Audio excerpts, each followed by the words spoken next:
উপস্থিত আছেন আজকের এই অনুষ্ঠানের সম্মানিত প্রধান অতিথি গণপ্রজাতন্ত্রী বাংলাদেশ সরকারের দুর্যোগ ব্যবস্থাপনা ও ত্রাণ মন্ত্রণালয়ের মাননীয় মন্ত্রী জনাব আসাদুল হাবিবুল স্যার। উপস্থিত আছেন রেড ক্রিসেন্ট সোসাইটি লালমনিরহাট শাখার নির্বাচিত সিনিয়র সহ সভাপতি লায়লা হাবিব মহোদয়।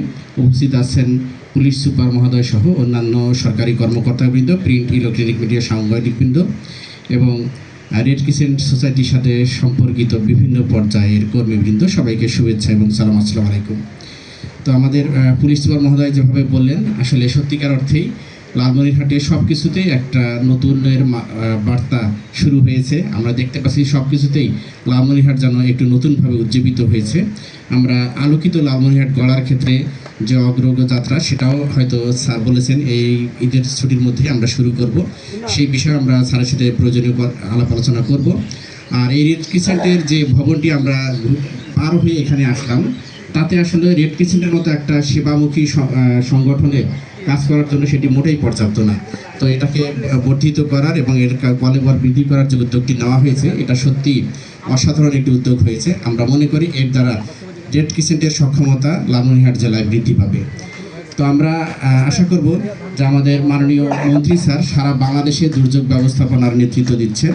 তো দুর্যোগ ব্যবস্থাপনা ত্রাণ মন্ত্রণালয় আমরা জানি যে একটা মানবিক মন্ত্রণালয়।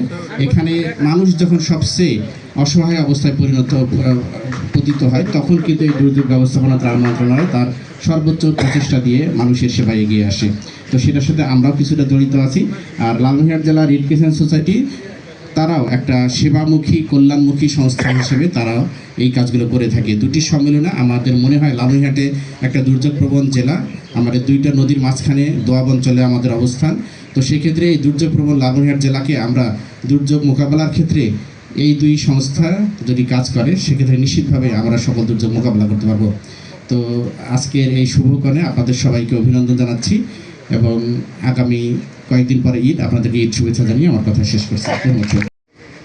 জেলা কার্যালয়ের আজকের এই ভিত্তিপ্রস্তর অনুষ্ঠানের সম্মানিত প্রধান অতিথি গণপ্রজাতন্ত্রী বাংলাদেশ সরকারের দুর্যোগ ব্যবস্থাপনা ও ত্রাণ মন্ত্রণালয়ের মাননীয় মন্ত্রী মহোদয় অধ্যক্ষ আসাদুল হাবিবুল উপস্থিত রয়েছেন, যার প্রেরণায় লালমনিরহাটের এই রেড ক্রিসেন্ট অফিস এবং রেড ক্রিসেন্টের রেড ক্রিসেন্টরা নতুন সম্ভাবনা দেখতে পারছেন। বিশেষ করে আমাদের প্রধান অতিথি বলেছেন যে 54 বছর পর আসলে রেড ক্রিসেন্টের যে আশার আলো জেগে উঠেছেন, তার কর্ণধার আমাদের এই রেড ক্রিসেন্টের সম্মানিত ভাইস চেয়ারম্যান এবং আজকের প্রধান অতিথির সহধর্মিণী জনাব লায়লা হাবিব। উপস্থিত রয়েছেন আমাদের সম্মানিত জেলা প্রশাসক মহোদয়, পুলিশ সুপার মহোদয়, আমার এডিসি জেনারেল মহোদয়। উপস্থিত রয়েছেন আমাদের সম্মানিত সাধারণ সম্পাদক রেড ক্রিসেন্ট। উপস্থিত রয়েছেন নির্বাহী উপজেলা নির্বাহী কর্মকর্তা। উপস্থিত রয়েছেন আমাদের রেড ক্রিসেন্ট এক্সিকিউটিভ বডির সকল সম্মানিত সদস্যবৃন্দ, আজীবন সদস্যবৃন্দ, যুব রেড ক্রিসেন্টের সদস্যবৃন্দ, ইলেকট্রনিক এবং প্রিন্ট মিডিয়ার সকল সদস্যবৃন্দ। আমরা জানি এবং আপনারাও জানেন যে আমাদের লালমনিরহাটের প্রিয় অভিভাবক, উনি যখনই ক্ষমতায় আসেন না কেন এবং যখনই বিএনপি ক্ষমতায় থাকে না কেন, লালমনিরহাটের উন্নয়ন ওনাকে দিয়েই সম্ভব হয়েছে। সুতরাং আগামী দিনে এই লালমনিরহাটে এই রেড ক্রিসেন্ট অফিস যে আমাদের একটু নতুন দিক নির্বাচন করবে, সেটি আমি বুঝতে পারছি। কয়েকদিন থেকে আমাদের ভাইস চেয়ারম্যান মহোদয় উনি রিং করে জিজ্ঞাসা করেন এবং গতকালকে আমার মনে হয় উনি এসে গাড়ির থেকে নেমেই সার্কিট হাউসে ঢোকার সময় আমাকে দেখে বলতেছে, প্রোগ্রামের কি খবর, রেড ক্রিসেন্ট অফিসের কাজ কত দূরে, কী অবস্থা করছে। উনি প্রথম ওইটা শুনে তারপরে কিন্তু উপরে উঠলেন। তাহলে এটাতে বুঝতে হবে যে আমাদের প্রধান অতিথি বলেছেন যে আমরা একজন সফল অভিভাবক পেয়েছি। ইনশাল্লাহ আমাদের ভাইস চেয়ারম্যানের হাত ধরে আমরা লালমনিরহাটের রেড ক্রিসেন্ট আমরা সুন্দরভাবে এগিয়ে যাব।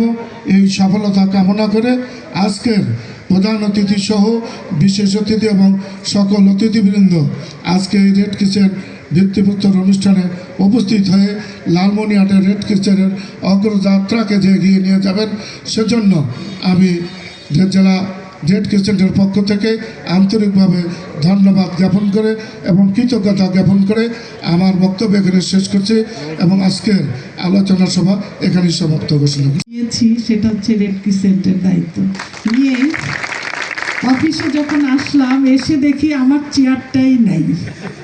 তাহলে বোঝেন আমাকে কি দায়িত্ব দিল যে আমার চেয়ারই নেই। এখন আমার তখন থেকেই শুধু মাথায় ঘুরছে যে এটা কিভাবে এই চেয়ারটাকে সুন্দর করে সাজিয়ে এটাকে আরও মানবতার সেবায়। আসলে প্রথমে তো আমরা দেখি যে দর্শনধারী, তারপর তো গুণ বিচারী। যেখানে অফিসের এই অবস্থা, সেখানে গুণ বিচারটা তো পরেই করতে হবে।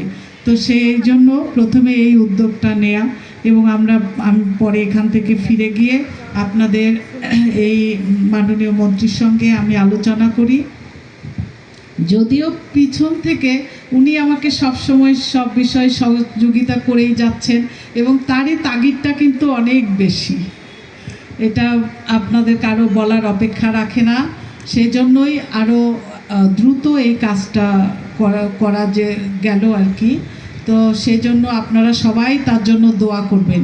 উনি যে আমাদের পিছনে, শুধু আমাদের সবার চিন্তা তা নয়, উনি কিন্তু পিছন থেকে সব থেকে বেশি চিন্তাটা উনিই করেন যে লালমনিরহাটকে কিভাবে সব ক্ষেত্রেই এগিয়ে নেওয়া যায়, সকল সেক্টরকে এগিয়ে নেওয়া যায়।